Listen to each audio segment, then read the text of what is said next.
Good evening, ladies and gentlemen. My name is Coley, and I'm the Executive Director of the Parapsychology Foundation. On behalf of our Board of Trustees and our President, Mrs. Eileen Coley, sitting in the back row, I welcome you all here this evening. We're very pleased to have co-presenters tonight, Dr. Athena Drews and Dr. Sally Drucker, and they have particularly prolific careers, so I'm going to tell you a little bit about them. First, Dr. Athena Drews. Her most impressionable experience with the paranormal was at the age of 10, when she had a precognitive dream involving her mother and family in a car accident, which accurately unfolded a week later. This experience led her on a life quest to understand how dreams can tell the future, leading her into the fields of parapsychology and psychology. Her quest resulted in becoming a research assistant for over 10 years at the Division of Parapsychology and Psychophysics, or the Dream Lab, at Maimonides Hospital with the late Charles Honorton. During that time, she collaborated with Dr. Sally Drucker in conducting parapsychological research with children. She has several published journal articles of their work together and is co-author with Dr. Drucker of Parapsychological Research with Children and Annotated Bibliography to help researchers conduct more work with children. And may I note that the book is on sale here for $25. The book evolved out of the financial support and encouragement of a research grant given by Parapsychology Foundation, for which we're very proud. Currently, Dr. Drews is a New York State licensed child psychologist and registered play therapist and supervisor.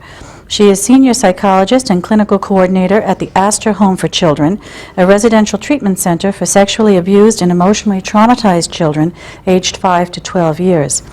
She also trains and supervises psychology interns and professional staff in play therapy, which is a specialized child therapy modality. Dr. Drews is adjunct professor and the founder and program coordinator of the Play Therapy Institute at Mount St. Mary College in Newburgh, New York. She has presented workshops in play therapy throughout the state, has several published articles and chapters on play therapy. She is currently co-editor with Dr. Charles Schaefer and Lois Carey of School-Based Play Therapy, due out in June 2001, to be published by John Wiley and Sons. And now we come to Dr. Sally Drucker, Sally Ann Drucker.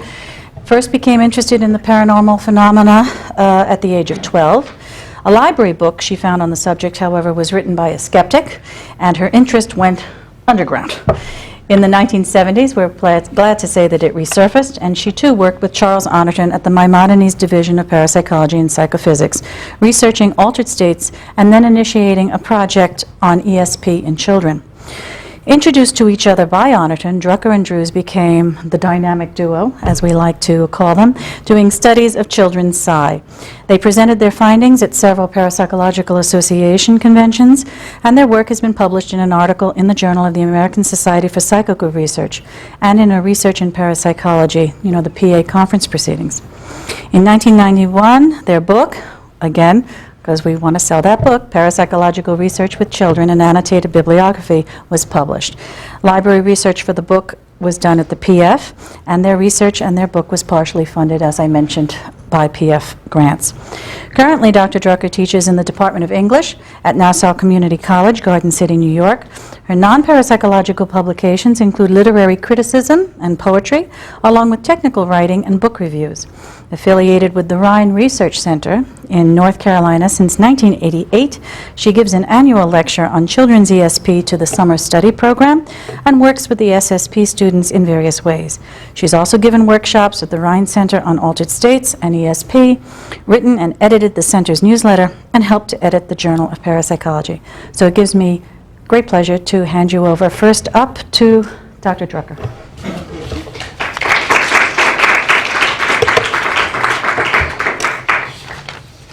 You can probably handle the two of us doing things alternately because you're used to seeing newscasters for the presidential election doing that.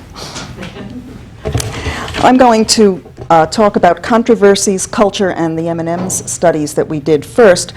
But I'd also like to thank the Parapsychology Foundation for bringing us here today. As you've heard, they've been instrumental in helping us with our work with children. Along with other parapsychology organizations, they often receive phone calls from media representatives who are interested in this subject, and people feel that children are perhaps more psychic than adults based on the many spontaneous cases reported. Here are some examples from Louisa Rhine's Hidden Channels of the Mind. This is the first. For 3 weeks, a 6-year-old boy has nightmares about falling into a hole. Playing in his neighbor's yard, where there's still snow on the ground, he falls into the hole of an old septic tank and is in water up to his shoulders before he's rescued. Second example, a girl, almost 5, always knows what Christmas gifts have been brought for her. She talks about her little blue purse, for instance, and correctly predicts when relatives will come to visit, although her mother thinks that these visits are impossible. When her father is ill, she correctly describes when his blood transfusions stop, when he is first given food, and when he first walks to the window. She predicts that he'll recover, despite the opinions of experts. And her father recovers. The girl also does extraordinarily well on card-guessing ESP tests administered by her mother. So, given these types of experiences, can we answer the question as to whether children are actually more psychic than adults? Several areas of laboratory research have had inconsistent results, such as the relationship of age to psi ability. In our M&M's studies, involving immediate feedback of the M&Ms, by the way, literally, we initially hoped to show a relationship between ESP and the state of logical development reached by children, as shown by Piaget's conservation of liquids tests. And that's when a child has to see if water poured from one size beaker to another is really the same water. The child is asked, is this the same water? And children before the stage of logical development will say, no, it's different. It's a different amount. What we found out was that children tested better at home than at school, and that higher IQ children did better on the second run of the experiment, which seemed to indicate a learning curve, but the Piaget logic stuff didn't pan out at all. Other studies have shown that lower IQ children do well on ESP tests, and a little later, you're going to have a chance to be 5 years old again, because you too will take the M&M's candy test. Now, the work of Spinelli on this subject, which seemed to indicate changes over an age range, was later found to have statistical problems. Since many children in Western culture are in some sort of school setting, even at ages 3 and 4, eliminating the effect of education from this type of consideration of age is hard to do. And although Geisler's studies in Brazil and Murray's in the Philippines didn't confirm Winkelmann's statistically significant results with children in Mexico, more work with non-Western children might be useful. Trends and theoretical explanations of research with children have followed other cultural trends. For instance, in the 19th century, children were perceived as more innocent, more angelic, and therefore more close to the spirit world than adults, and hence more psychic. But post-Freud, children were perceived as less repressed than adults, less angelic, and therefore more psychic. Perhaps the primary reason children have been seen as ideal subjects is that they're assumed to be less affected by cultural norms than adults. In 1937, Louisa Rhine put it this way: "It seemed likely that children, being more naive and less analytical than adults, might be particularly suitable as subjects for an investigation. Results obtained from them are as free from bias as could be hoped for from any type of subject." Currently, biological or psychoanalytic explanations may consist of children's greater use of right hemisphere processing or greater dependency, predisposing them to rely on whatever sources of information are available. From experimental evidence, though, it's not yet clear that children have greater ESP when younger than older as adults, although one study by Batrill in 1969 indicates that they do. Rewards were either candy or cigarettes, and of course if someone were to repeat it these days, it would be less likely to use the cigarettes. So it could be revised. But that's the only study where children versus adults were tested and children came out ahead. Children do appear to be a promising population for future study, although most past parapsychological research has been done with adults. Paranormal processes seem inhibited by intellectual development and enculturation. Successful techniques for enhancing psi phenomena in adults, such as altered states research, seem to work by shutting off higher mental processes. Certainly, both in common experience and in the literature of parapsychology, there's enough material to justify the large amount of experimental work that has, in fact, focused on children.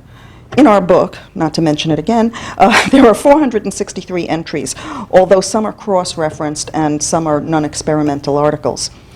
So based on what we found, there are some basic controversial issues when researchers test children. First, if they test children over a period of time, how do we separate changes over an age span from what might be caused by boredom, otherwise known as the decline effect? And if the same experiment is done with different ages of children, is it appropriate for both the younger and the older children?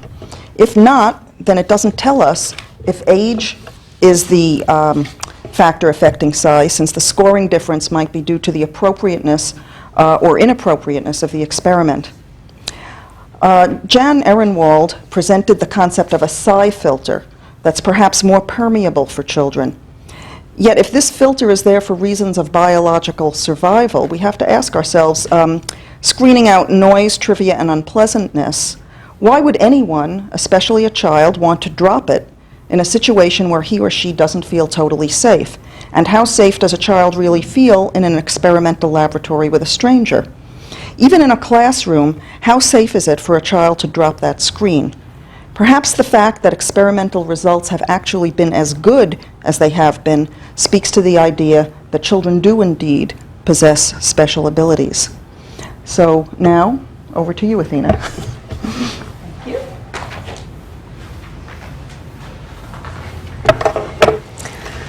I will focus on some testing issues and developmental considerations in working with children and how different testing formats work best at different ages. Louisa Rhine was a prolific writer and child supporter, and also I have a quote from Hidden Channels of the Mind in which she states, "The interesting general fact that emerges from studying children is that their experiences, though simpler, still are similar in form and type to those of adults. It seems that ESP may be there even in childhood." And that's what we have found in our work as well as in reviewing all of the research. But in general, researchers in parapsychology tend to overlook children as a viable subject pool for their experiments. They've been underutilized as subjects with the exception of studies in past life memories and RSPK, or recurrent spontaneous psychokinetic experiences, phenomena. And one can only speculate the reasons as to why so little research is conducted with children as compared to the volumes of work conducted with college students and adults. Perhaps in part there's a reluctance by researchers to work with children because they may assume a child's intellectual ability, attention span, willingness may not be compatible with the research design. Some researchers have difficulty changing their mindset and adult expectations into working with children. Others may not have a grasp of the various developmental levels and needs of children in order to design their work adequately enough to use the children as subjects. Finally, limited accessibility to children and legal issues may further complicate research design. Some researchers may not have access to classes of school children or large groups of children that are needed for research. And today, unfortunately, in the days of lawsuits and legal issues, ethical dilemmas and legal aspects affect research and testing, so that you need consent forms from parents, and so that they're fully informed about the nature of research. And these restrictions and review boards, attorneys complicate the work with children.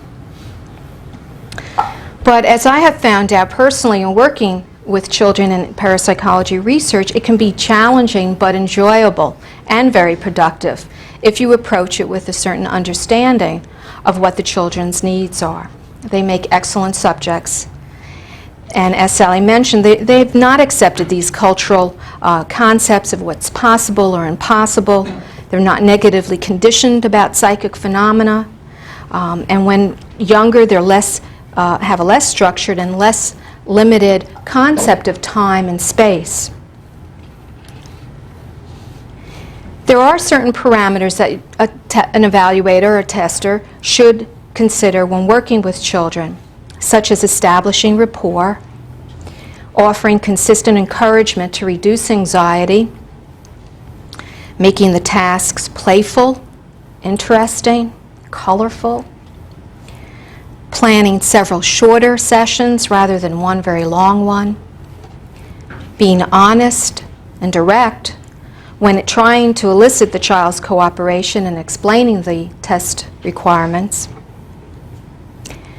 making the instructions clear and specific to the immediate task, and making the environment comfortable and not distracting. And most importantly, having the test at a cognitive level or developmental level that's appropriate for the child. And these are certainly essentials if you want to do research. Utilizing Piaget's 4 stages of cognitive development as a framework may help in understanding what types of tests work best for each cognitive stage. Piaget proposed there are 4 stages of cognitive development: the sensory motor stage, which is approximately from birth to 2 years of age; the pre-operational stage, which is ages 2 to 6; the stage of concrete operations from 6 to 12 years; and the stage of formal operations, which continues from adolescence to adulthood. In the sensory motor stage, which is the birth to 2-year stage, language and symbolic function are absent, so that the child progresses in a logical order from reflexes through habits into imitation, then being able to wait before immediately imitating another's actions. So that children at this age are much more attracted to movements than stationary objects. And they also form object permanence and object constancy. That is, they're able to hold a mental representation of people and themselves, so that if something falls on the floor, instead of going from out of sight and out of mind, they then seek out that missing object and know that it's still there. Ehrenwald believes that the symbiotic mother-child relationship is of critical importance. Children are particularly responsive to the unconscious feelings of others, especially mothers. Tauber and Green raised the question of whether the use of prelogical faculties for ESP is a regression to an infantile state. Ehrenwald also theorized that, quote, telepathy is the embryological matrix of communication, which is later destined to be suppressed by speech. It may be a vitally important means of communication, serving the integration and smooth functioning of the mother-child unit, and thereby its very survival as a viable entity, end quote. Because of the natural dependency stage of the child at the birth to 2-year-old level, the symbiotic relationship develops, and an intense closeness sets in, which often sets the stage for occurrence of psychic phenomena between the child and parent. Some mothers report that around this age, telepathic events occur in relation to their saving their child from some disaster or event that is about to happen. Bertolt Schwartz recorded 1,520 documented incidents of telepathic experiences involving himself and his wife with their daughter and son over a 15-year period, sort of the Piaget of the parapsychology world, studying his children. He also reported 41 occurrences alone between himself and his daughter when she was an infant, with no considerable differences between the mother or the father in the type of material that was transmitted. West reported excerpts from letters about a dream a mother had of her 2.5-year-old daughter. The mother had gone abroad, and for 5 weeks, she suddenly had a nightmare. She, at a point of 5 weeks later, had a nightmare about her daughter, who was in terrible pain in her dream, crying and being put into an ambulance. And the mother immediately wrote a letter to the grandmother who was caring for the child to warn her to be careful. A telegram was received a few days later, so their letters were crossing at the time. And the grandmother stated that the child had been rushed to the hospital the night of the mother's nightmare. Ehrenwald further postulated that psi phenomena become repressed as children become older and are substituted by normal perceptual and motoric processes. Telepathy and clairvoyance would be extensions of normal perceptual processes. Precognition would be the reverse of retrospective memory, and PK would be an extension of motoric abilities. So that these psi phenomena would also show characteristics of Freud's primary process functioning, perhaps symbolic representation, or pre-logic, and of Piaget's pre-operational thinking. Several ESP studies have taken into consideration early mother-child relationship and infants' reactions to faces, particularly the mother's. Fisk obtained clairvoyant results with a 14-month-old girl, and Bierman worked with 10-month-old infants using computer-generated video displays of a laughing face display and melody when they obtained a PK hit. Broad tested infants from 6 weeks to 12 months for time-displaced PK using the playback of their mother's voice as feedback. The results of these tests, however, were varied and inconclusive. Moving to the second Piagetian stage, pre-operational, from 2 to 6 years, children deal with the world more realistically at this point. Curiosity and excitement are dominant at these ages. Although vocabulary development is rapidly growing, the child still has some limited verbal skills. Thinking will tend to be accessible more through nonverbal than verbal means.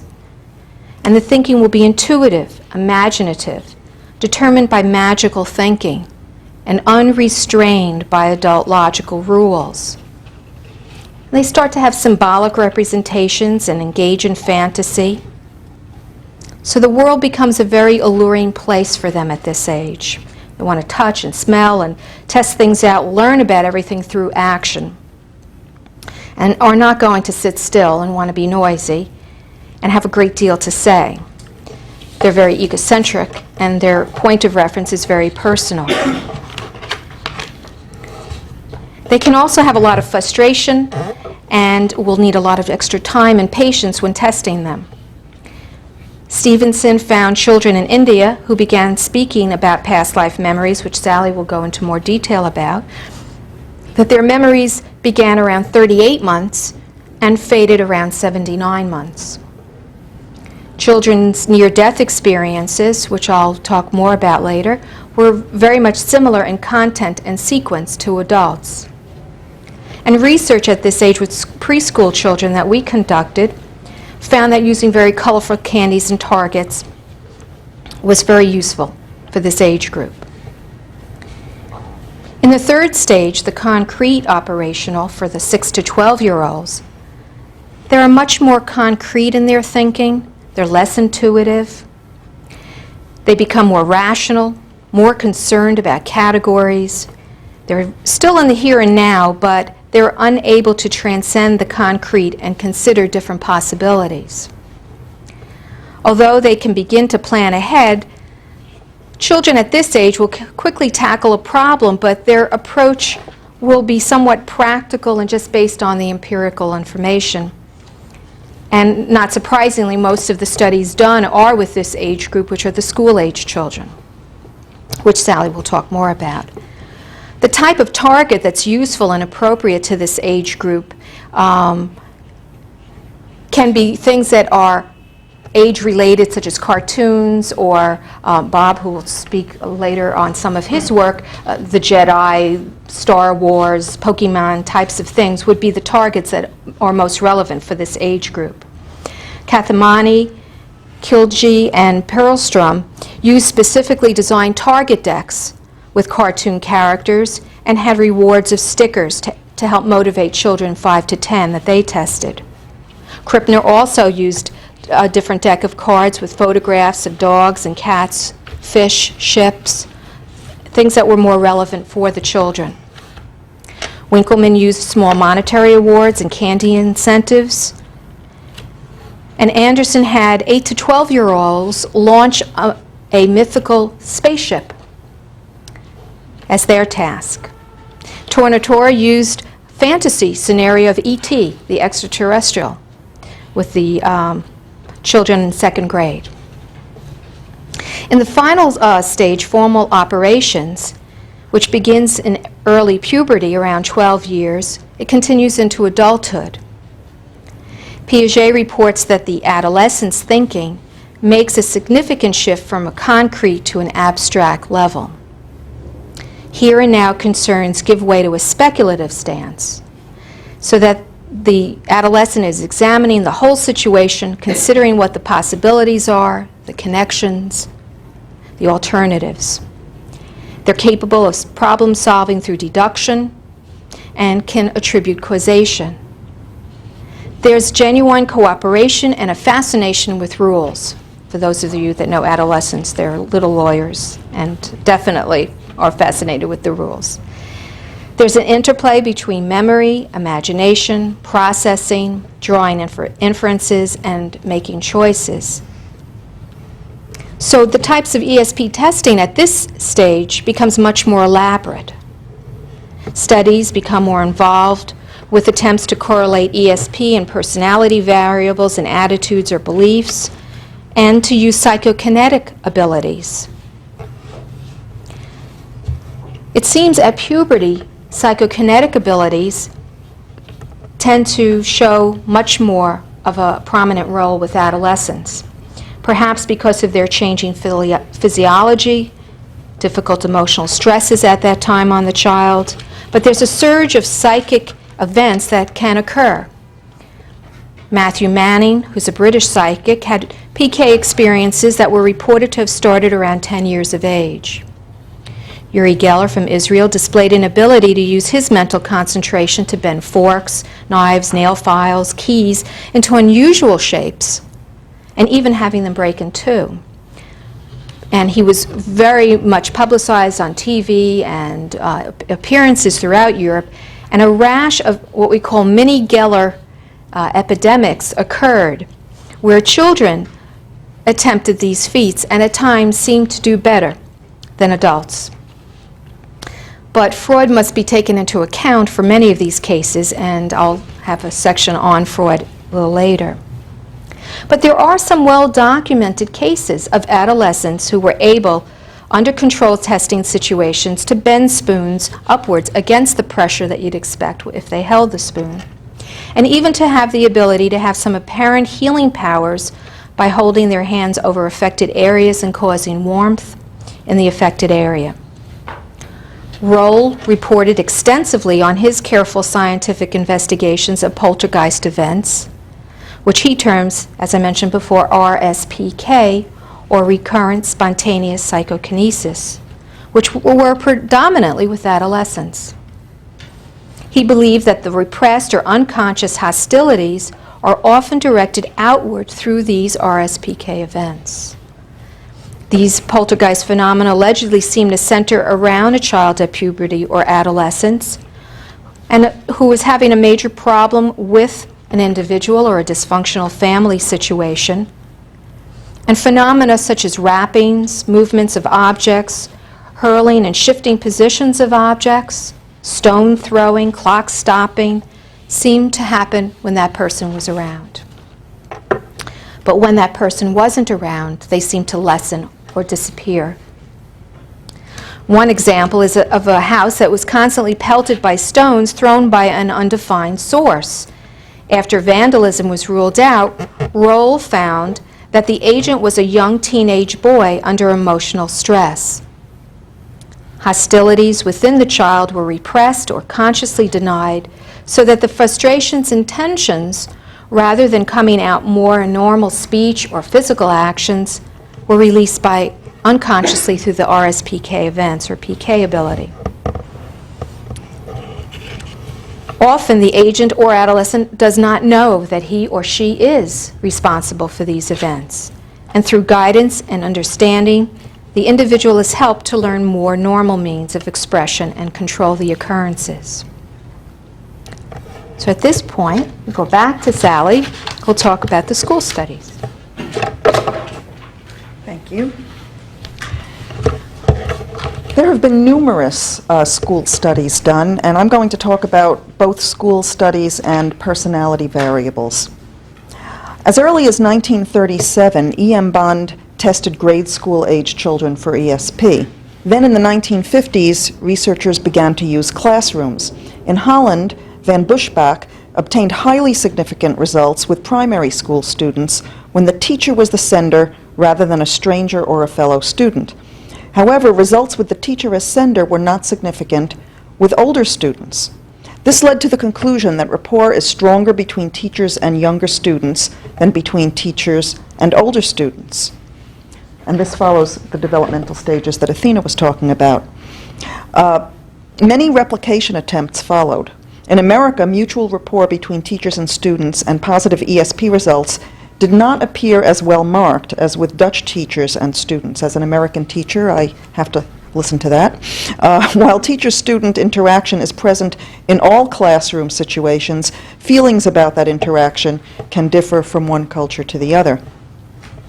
In a number of experiments in the 1950s and early 1960s, Rhea Anderson and Margaret White, another dynamic duo of parapsychological research with children, found that mutual like or dislike between students and teachers could affect ESP results.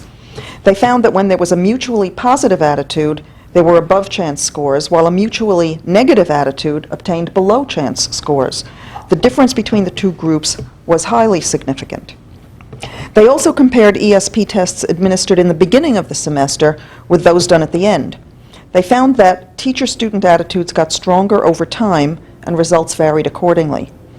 Also, students getting higher grades scored above chance. Students getting lower grades scored below. Average students scored right at chance, showing no ESP. In addition, if the teacher was positive about ESP, this affected scores in a positive direction. In several telepathy tests, children have scored better when a parent was the sender than when a stranger was the sender. This parallels both clairvoyance and telepathy tests in classrooms where a teacher is like a parent figure. Strong relationships can predict higher ESP scores. Other factors can also be predictors. Experiments by several researchers have indicated that creativity in children, as with adults, enhances ESP scores.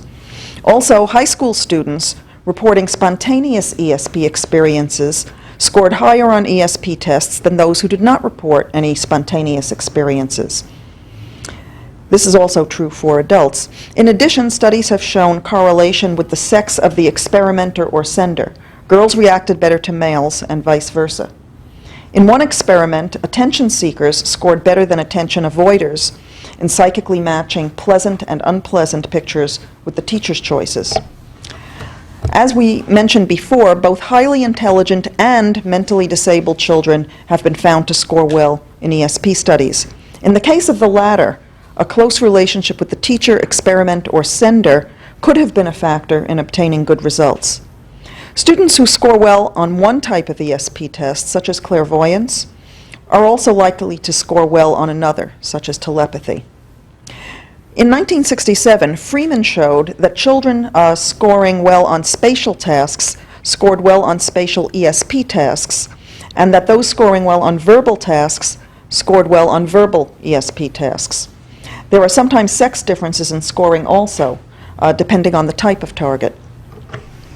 In the 1960s, Freeman and Nielsen correlated precognition scores with anxiety scores for junior high and high school students.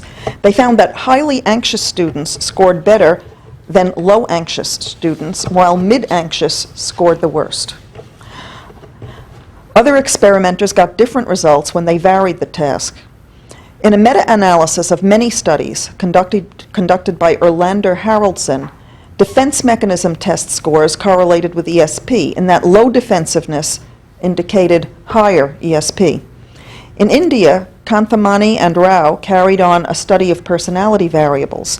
Using Catel's high school personality questionnaire plus ESP tests, they found that warm, sociable, self-assured, and easygoing students scored well, while aloof, critical, insecure, and uptight students scored below chance, also demonstrating ESP, but on the below chance level. Happy-go-lucky students scored positively, while serious-minded students scored negatively on ESP tests. There have been various studies correlating memory with ESP scores, and other areas that have been shown to affect ESP in children and students have been motivation, self-confidence, extroversion or introversion, and, as with adults, belief in ESP, the sheep-goat effect. A 1986 experiment, which was mentioned before, Kanthamani, Kilji, and Perlstrom, showed that when pairs of children aged 6 to 10 worked cooperatively rather than competitively, there were significantly higher numbers of ESP hits. In some other interesting studies, blind children scored better than non-blind ones, and hay fever sufferers and neurotics scored higher also.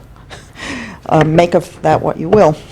In summary, we can see that both in and out of the classroom, there are many personality and other variables involved when testing children for ESP. Some of these variables have also been shown to be significant when testing adults. Others might be unique to children or specific to the classroom situation. Now, these days, it can be more difficult than previously, as mentioned by Athena, to get a school's permission to do classroom testing. However, children can still be tested individually, taking some of what has been learned before from previous studies into consideration. And now, back to you.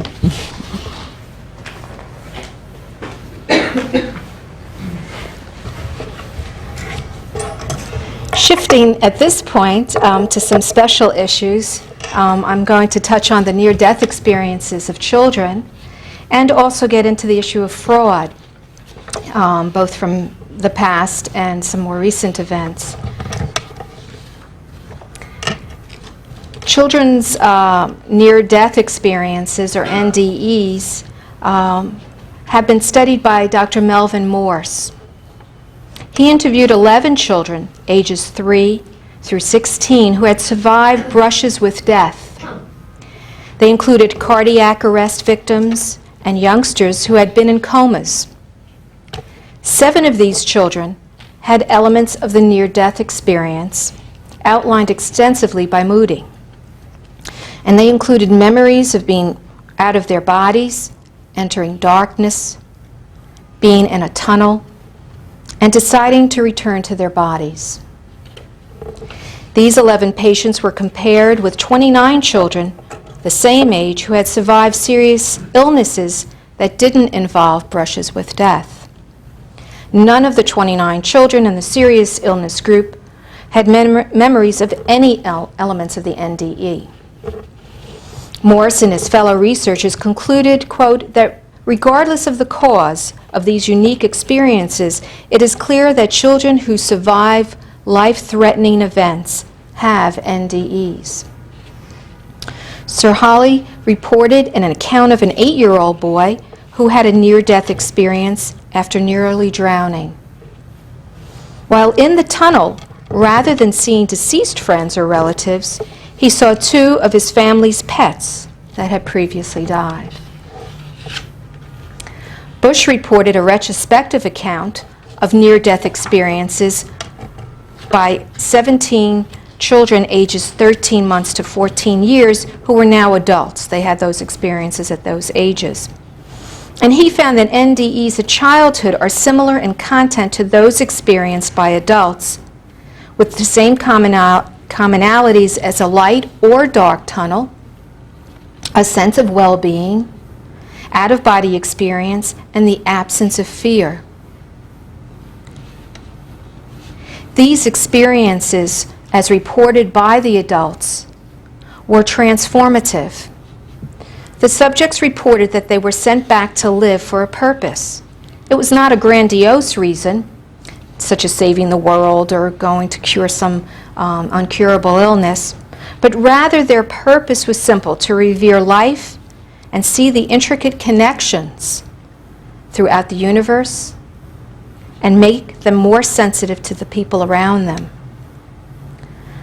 Dr. Melvin Morse conducted an 8-year follow-up on children whom he had interviewed initially right after experiencing an NDE. The follow-up was to see how their lives changed since that experience. One young man who was 20 years old at the follow-up still vividly remembered the experience of his heart stopping and watching as physicians frantically tried to save him. He was able to give accurate details, including snatches of conversation at the time of his NDE when he was 12. He reported that the experience had a deep effect upon the way he thought and lived. He described himself as being, quote, more serious than most kids my age, but a lot happier. He felt he understood the meaning of life and what his purpose here is, even though he cannot put them into words. He added, quote, I know one thing, I am not afraid to die. My near-death experience has made me more aware of life. It has kept me from being interested in drugs, driving around in cars, and getting high like my friends do. Another follow-up case was of Michelle, an 8-year-old girl who had nearly died of a diabetic coma. She left her body and was able to identify accurately many details of the resuscitation. And part of it was that she saw a box in front of her with a red and green button. Behind her stood tall beings in white that she later said were doctors. But in fact, they really fit more the description of angels that children have. They coaxed her to push the red button, and she chose the green one instead and returned to her body. Although she, as I said, she called them doctors, they glowed from an inner light and had the same characteristics of angels. Michelle also had to make a decision about crossing a barrier, which was the correct button, an NDE characteristic. How did this NDE affect Michelle over 12 years? She says that it caused her to see life differently than most people. Little things that bother others don't really bother me, she said.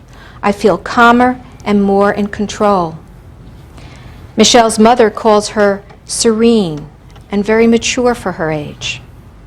And as with others in the follow-up study, Michelle didn't fear death, but wanted to make sure that she lived life to the fullest. So we have a lot to learn from the children on that. Switching to another area that is a special consideration is that of fraud and also mediumship in children. There is one account Montgomery gives of some extraordinary psychic experiences of Alice Bell Kirby. She was a 14-year-old girl living in Jonesville, Louisiana, who demonstrated various mediumship feats, such as physical levitation, for 2.5 years. It's unclear whether these events could also have been RSPK phenomena or fraud, since the article was written by a family member. But there's another case that was well publicized about mediumship, and that was with, back in the 1848 time period of spiritualism, the Fox Children's reports of some mediumship that they had. The Fox daughters, Margaret, who was 12 at the time, and Kate, 9, had summoned their parents night after night, claiming to hear rapping and banging noises that prevented their sleeping. One time when their father, John Fox, shook the window sashes, there suddenly was the same pounding from another part of the room, as though in reply. One by one, the family members that would ask questions, "How old is Kate?" and there would be raps in reply, giving correct answers. After a short while, the sisters created an alphabet code that supposedly made them able to obtain detailed answers to theirs and others' questions. The family was of the belief that the raps came from the spirit of Charles Rosner, who had been murdered in the house a few years before. News of the rappings in Hydesville, which is in New York, near Rochester, took the town and nation by storm. The Fox sisters became famous, and soon many others who allegedly could communicate with spirits through rappings, spirit-guided writing, and mediumship appeared. Seances became popular, and many were held. Trance speakers gave public lectures, supposedly communicating with spirits. The spiritualism movement was born and significantly impacted on American culture. However, it quickly declined just as it had begun, as unfortunately fraudulent mediums were exposed, although there were many that were legitimate at the time as well. 40 years after the Fox sisters helped to start the cultural phenomenon, in 1888, Kate and Margaret Fox confessed they were actually frauds. They had produced the raps by cracking their toes. Margaret retracted her confession the next year, but Kate died an alcoholic in 1892. So unfortunately, their experience cast doubt on a lot of legitimate claims and possibilities. Since that time, there have been other cases of children committing fraud in the field of psychical research. In recent years, there's been skepticism about the abilities of the mini Gellers, as I mentioned, children who could manifest abilities through PK to bend metal and do things in imitation of Uri Geller. Pamplin and Collins tested 6 children who had claimed spoon-bending powers at their lab at the University of Bath in Germany. An investigator sat in the room with the child being tested and gave him or her a spoon to bend and taking notes on the event. Other watchers observed the situation unbeknownst to the child through a one-way mirror. The investigator had been briefed to turn away a short time from the child every 20 minutes. In 5 of the 6 cases, the child bent the spoon by direct force, the fraud being caught on video or camera. When asked, these children stated they had cheated only to please. Recently, Kribner reported his experience in evaluating children in China who were reported to be psychic with extraordinary functions of the human body, or EHF, and that they would put crumpled paper with writing on it near their ear and could identify the messages, or break needles at a distance and bend objects mentally. Several of these highly publicized children having these psychic abilities were tested in China by him and other researchers.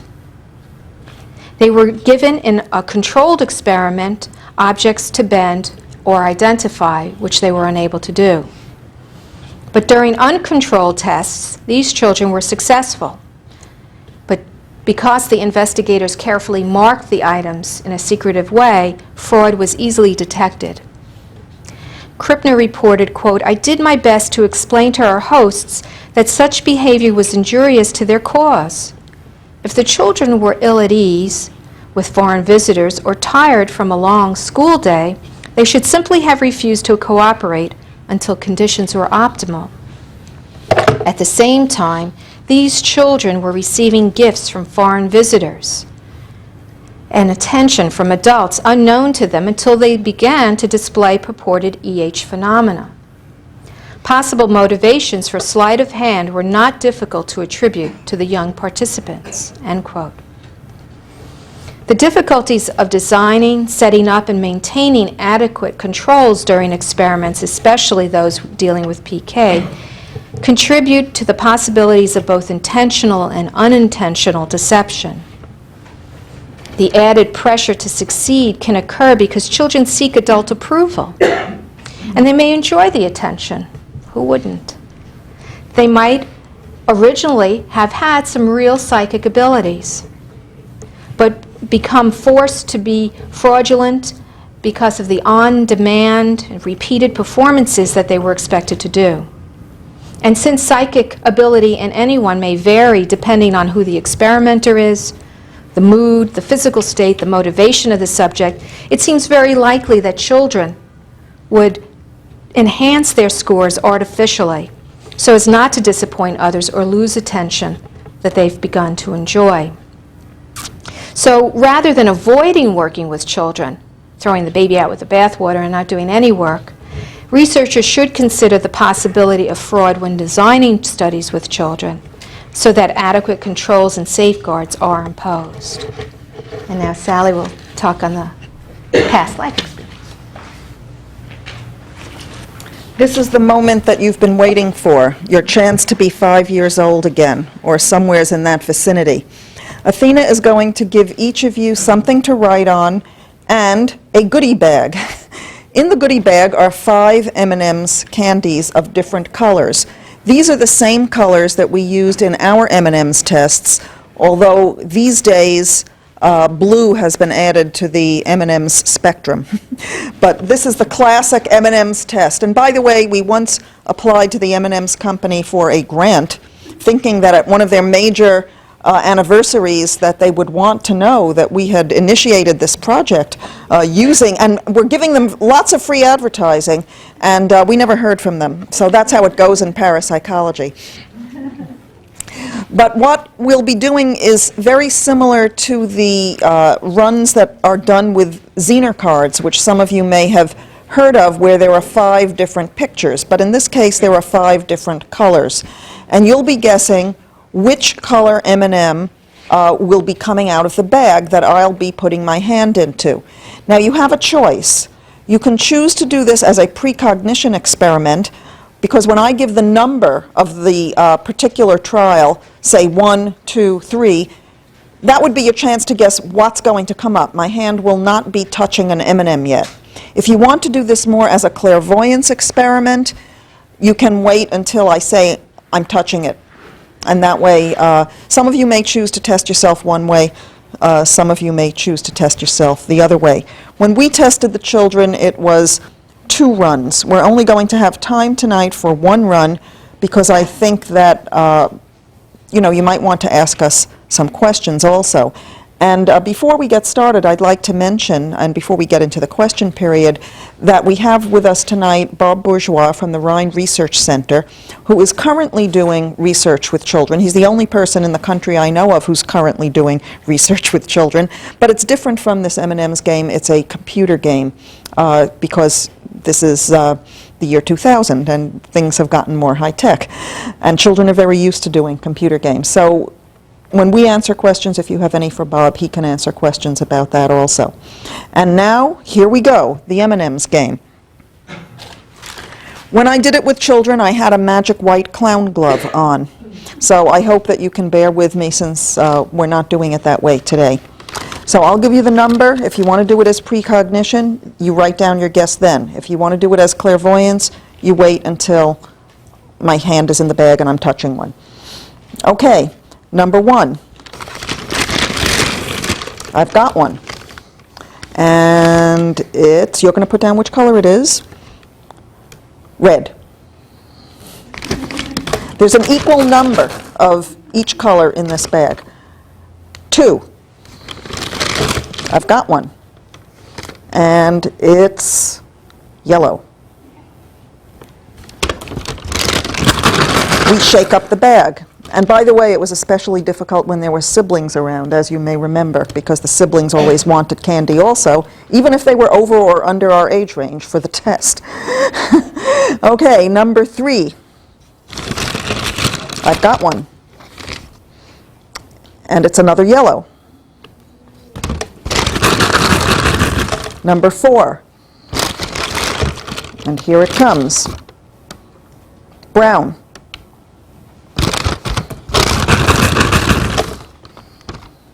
Number 5. Another brown. 6. Okay. Red. 7. Okay.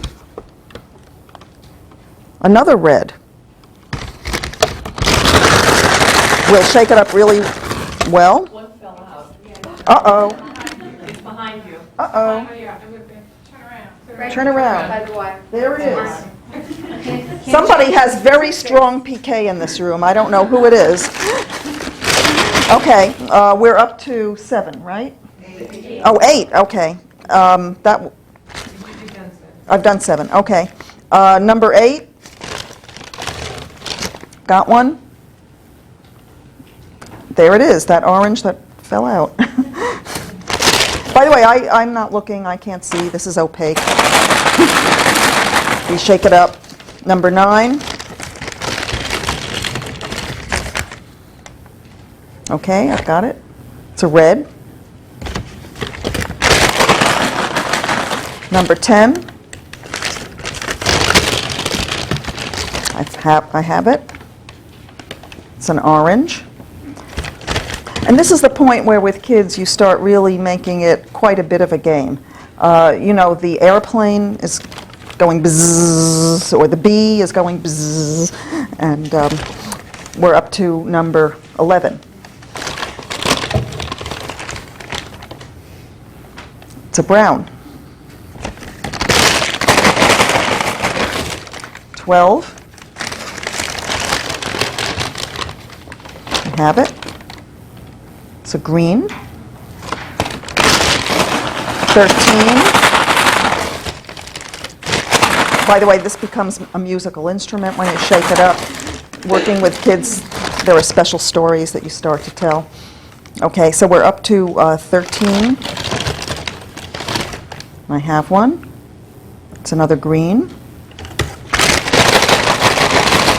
14.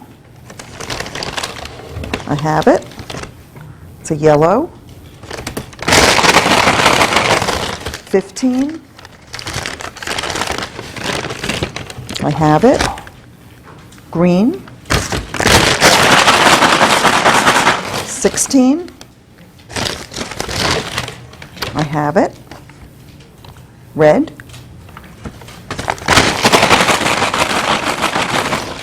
Okay, 17.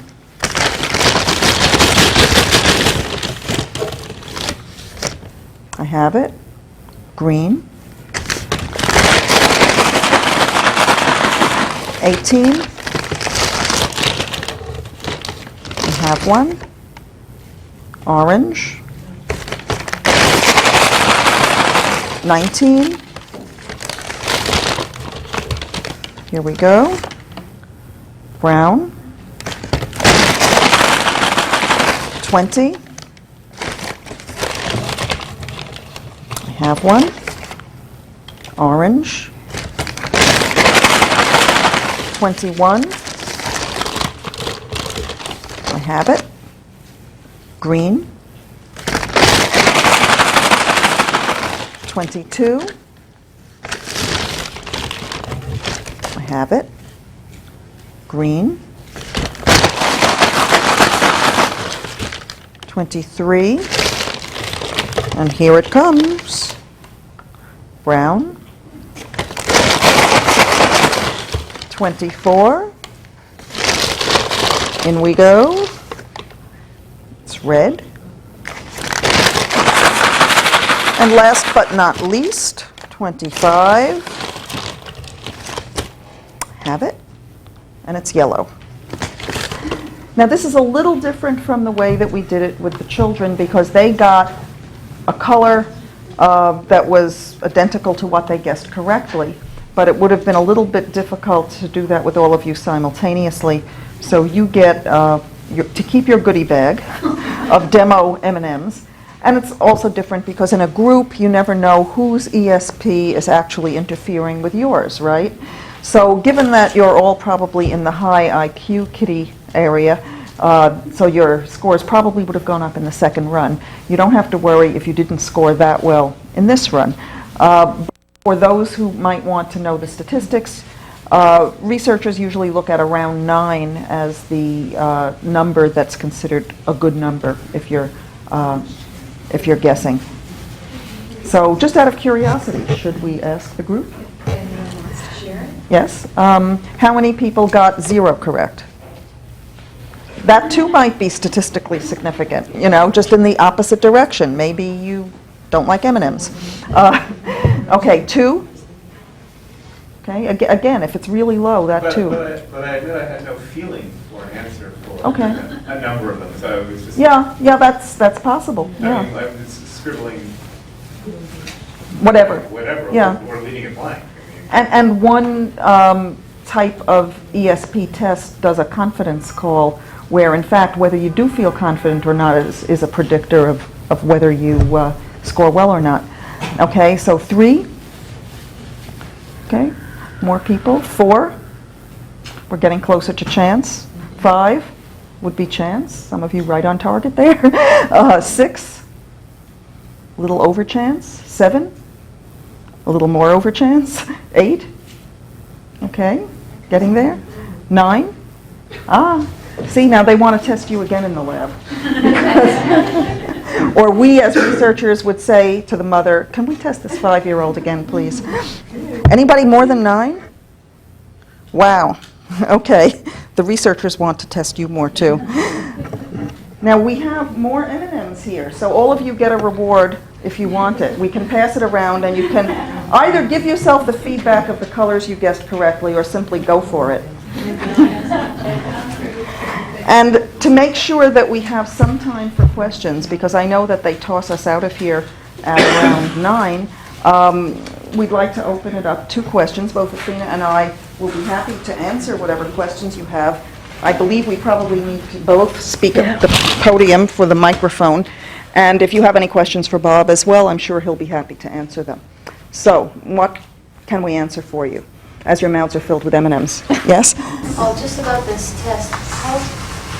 How could it have been, how could you have chose to do it clairvoyantly if you didn't know what color you were in? Well, I didn't know, so it would be it wouldn't be telepathy. If I had known, it would have been telepathy. But it would be your intuiting what the color was based on nobody really knowing. Yes? The case you were talking about, the baby boy being born over 6 pounds. That was referenced in the book?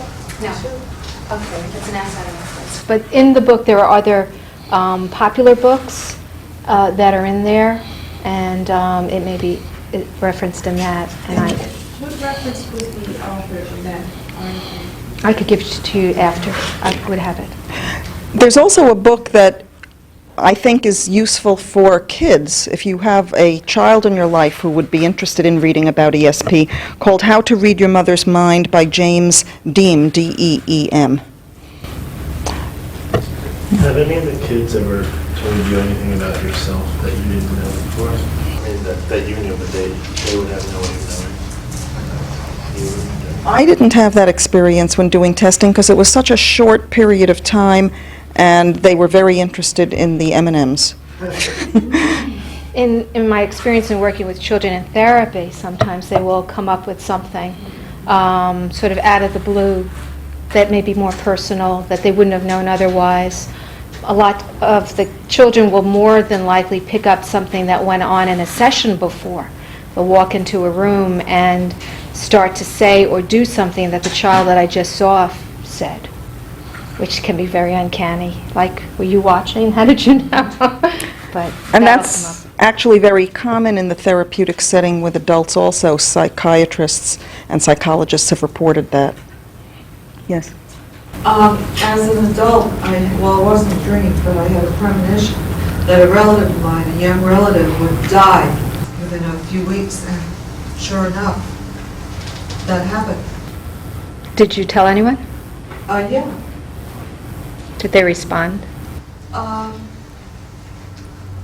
No, there was no particular response. Nobody said, do not tell anybody or anything like that. Yeah. Sometimes that happens, and sometimes children get a negative reaction of they don't want to hear or Yeah. know, especially if the child starts to have more of that kind of reporting of a lot of different relatives. I have a negative reaction. Good. Yes. You mentioned, the rapport the young child has with the teacher, sometimes that affects it. Have there been studies that do more in eliminate or take into account environmental things like lighting, humidity, natural light as opposed to artificial light, that kind of thinking? Well, the one thing that I can think of is the preliminary first test that was done with children and M&Ms, where some of the children were in a daycare center and some of them were in their own homes, and we found that those tested in their own homes did much better. Sure, but I was thinking, that completely makes sense. Of course, yeah. More measurable, physical, physical, I don't dispute. Yeah, yeah, If you have a good rapport with somebody, right. you connect with them better on a material or psychic level. It says something about education that you should have. If the teacher's trying to teach you something, that rapport needs to be there, maybe at a different level too. But I was thinking, well, I don't know, sunlight, fluorescent light, incandescent light. I can't think of any. Can you? More so with the adult studies. I know a lot of adult studies have tried to rule out those kinds of factors, especially a lot of the early studies that were done, to get conditions that were optimal and various types of conditions and types of ways of doing studies and approaches, but not for children. Yes. You mentioned personality variables and anxiety and things like this. Have you come across anything or seen any studies or things that talk about epilepsy or neurological disorders? Actually, there are some references in the book on that, and there are some studies looking at the RSPK phenomena. To see whether or not, in terms of children that have had epilepsy or seizure type of activity, are more prone to those. So I could give you some of those There references. seems to be some studies. There are also a number of studies with adults and epilepsy to see if there's any correlation. There are some going on right now. Yeah. I'll give you some names afterwards. Yes. Could you talk about any studies that you're aware of having to do with the effect, positive or negative, of trauma on children and psychic abilities? Whether is it inhibited or does it somehow cause a breakthrough or breakout? I've seen vague references on both sides, and I don't know that much about it. Well, perhaps as a therapist you can speak to that in theoretical terms. I don't know of any studies per se, but... There's a lot of, just in terms of the parapsychology field, more anecdotal material in which a child would have more, perhaps, premonitions of the events, not necessarily anything coming out of the event that stimulates any kind of psychic ability, although some of the near-death experiences, which were traumatic for the child, some of the very early, like pre-verbal children, did have fears and phobias and things like that of a tunnel or whatever, and some had actually increased psychic ability afterwards. So I think some of the studies basically show that any kind of intense experience where you're setting yourself sort of in an altered state or a slightly shift state can enhance an ability, but there's not really research per se, and the work that I've done with traumatized children doesn't necessarily show them to be more psychic or have more ability after than before. Yeah, as I mentioned, there are a number of studies of children with learning disabilities, but that's a different category, and sometimes they turn out to be psychic. Did I see a hand back there? Yeah. This may be another version of an extra consciousness, but is there any, are there any studies of children, early adolescents, going clairvoyant visions under those conditions as opposed to sleeping and dreaming? There are, matter of fact, there is, I think, one reference I came across in reviewing for today's talk about using trance states, and also a survey that was done of a population that included adolescents. It went from adolescents on up to, 50, 60-year-olds, in which they looked at spiritual aspects, their own meditative state. Do they meditate? Do they believe in certain, phenomena? And some of the adolescents did report that they would have experiences. And there has been a lot of research done with adults, I don't know, teenagers per se, but certainly with adults, the Gonsfeld, remote viewing kinds of things, where people are meditative states, doing all sorts of altered state studies that enhance the ability to score well, to get results. And so there's a lot of early research on that. I can recall from a lecture at the Rhine Center that Dr. James Carpenter gave. He's a specialist in multiple personality cases, and he did mention that there are cases of teenagers who have been abused, which is often a factor in having a multiple personality situation. They don't remember, so you could call that a trance state in a sense, when they're going from one personality to the other, and sometimes psychic phenomena has corresponded with one of the personalities. So, yes? People who are naturally gifted at being psychic and be more tuned into their universe, have they been tested by neurologists, have been given x-rays to see if there's a difference in the brain of a non-psychic and a psychic? Is there any physical or any difference?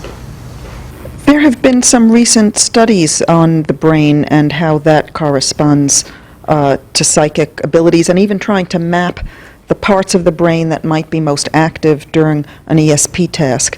And in fact, I think we have somebody sitting right here who's been doing some work on that area, Ruth Riesel, so perhaps she would want to comment on that. But yeah, there are studies that do that, but I don't know of any that have done it with children. I just went to a seminar, Sylvia Brown, are you familiar with her? I've heard the name, yeah. She's an amazing woman, and I'm on her second book, and she simply explains that children who are brought to this earth as being psychic, they know their past lives, and they are, they have no concept of time, because kids, when you're trying to get ready for school in the morning, they're watching cartoons. They're young. It's because, she says it's because they just came from the other side. They've been reincarnated, and you can ask a small child, what were you before you came to this earth? And she said, they tell you. So she's an amazing woman, and she was born a psychic, and she was very much terrified, and she skipped a generation, so her great-grandmother was psychic. My grandmother lived with her and helped her understand the kind of gift she was given. I'm on her second book, and it's an amazing thing. And since I've been reading it, I'm not afraid of dying anymore. I used to have this very streak go up through my body. And the other day I was around my kitchen, and I had a thought of death. I don't have that feeling anymore. And she explains everything, what deja vu is and what coincidences are, and there's no such thing as possession. And she explains the whole thing, so she knows. And she's had her near-death experience. So she's an amazing, amazing woman. Well, what you say verifies the significance of working with children, but, I have to add this little Surgeon General's warning, which is that because children are so imaginative, if you say to a child, what was your past life like, the child might just cook one up, which is different from if the child spontaneously starts to come up with information like that. I don't know if that's asking a psychic child. That might just be... Yeah, possibly. Like, there's not many psychic people in the world. It's just like a genius. And she explains the only thing that makes you psychic is a well-developed part of the right brain.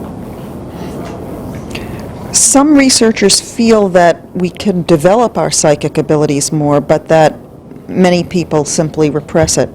So that somebody who is highly psychic might be like a gifted musician, but most people could be taught to play a musical instrument, but very few are born Mozart.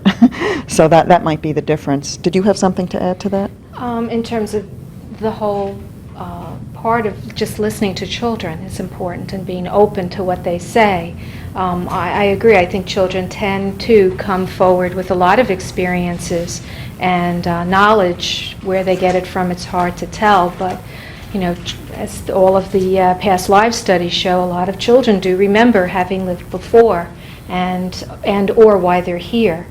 I remember a spontaneous conversation with my 4-year-old oldest son one day, just out of the blue, said to me, Ma, we keep coming back here until we get to the 7th level, and then we don't have to come back anymore.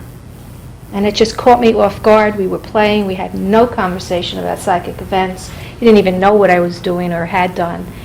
And when I asked him to tell me more, that was all he had to say. And if I asked him now at 19, do you remember that? Probably it's buried somewhere. But he knows why he's here. I think we all do, but it's just we don't all access it and spend a lifetime trying to find it. But if you listen to children, that's the key. Be there and listen. And we learn a lot, not to be fearful of death, like the near-death experiences. I saw this lady's hand for quite a while. I was going to ask, I certainly have my share of psychic phenomena. Is there any way of controlling it, though? Because I find that quite often I'll get a message about someone or something that I don't even think I'm interested in. And a lot of times when I would like to get more insight, I find I can't get it. Yeah. I mean, is there any way of honing in on it? Well, there are books that give exercises. There are books, popular books even for children, that help develop their psychic ability, states of mind. I don't know that it's at the stage that we really have clear answers of how to make it more or less or on or off. But there are certain situations and mental states that make it more conducive for it to come up more and enhance it. There's also a theory that it's easier for trivia or very dramatic events to get through than the middle level material. Because dramatic events will break through that screen that Jan Ehrenwald talked about, and trivia will sneak through the screen, but the screen prevents us from finding out more about the middle level events. So that's a theory as to why it's like that. There will also be some reason where maybe it's more frightening to know some of the personal, because I say sometimes I'll run into something, something, it just comes and you know it. But sometimes when I try to do it with my children or, someone close to me, I find it's impossible. It's like they're static. Mm-hmm. Yeah, excuse me. The woman, the seminar I went to, she's a psychic. She doesn't know her own family, her own children, nothing about herself. She's a worse psychic. You're better out figuring out strangers than your own family itself. Does that have something? Was that? Yes, I was interested to learn more about Mr. Bourgeois' computer game. And what kind of response is that? Is there a boredom factor, or are they so caught up in the game? I mean, could you explain that a little bit further? Sure. What Lizette's talking about is a project that I have recently begun down at the Uri Research Center in Durham, North Carolina. I'm looking to test children for, at this point, general ESP. We're not nailing it down to clairvoyance. We're not nailing it down to precognition. We just want to see if there's an overall effect. And in doing so, what I've done is I've developed a game that, has everybody here played Minesweeper? Comes with every Microsoft operating system. Very similar to that, I've developed a game where cartoon characters are hidden. And the children are asked to try and find the characters. What they do is, just like in Minesweeper, they click on the various squares. And it puts basically a pointer icon or a generic icon there that says they've already guessed in that square. Keep going until they've made 25 guesses.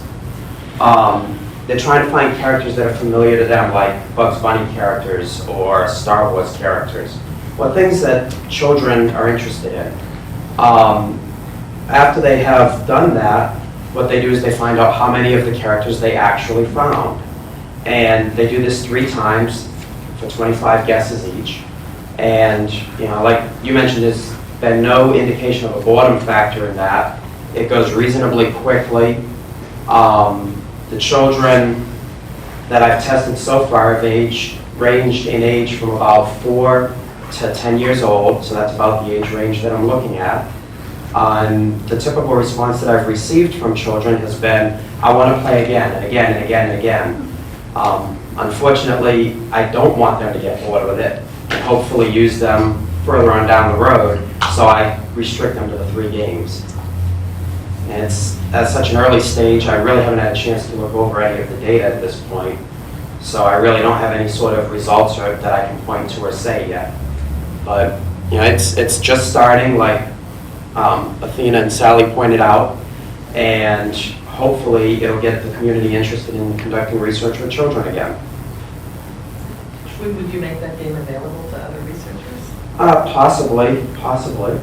Not at this point. I want to get some initial stuff rolling and get feedback. I'm always interested in feedback from the children and parents and other individuals to see if there are areas that I can improve with the program itself, as well as the protocol that I'm using.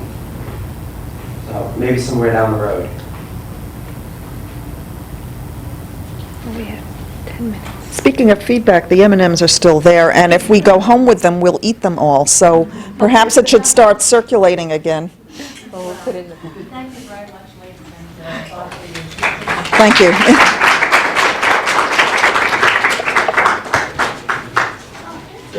We'll be happy to answer individual questions if you have any. And don't forget the book.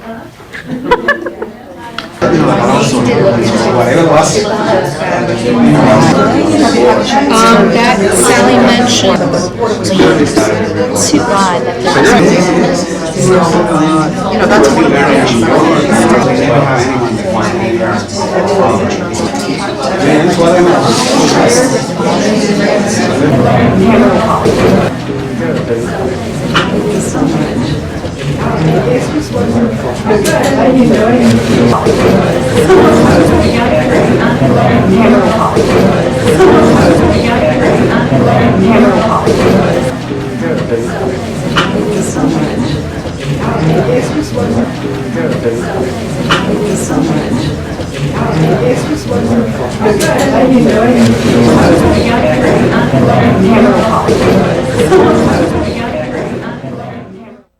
Hi there. I hope you enjoyed today's selection.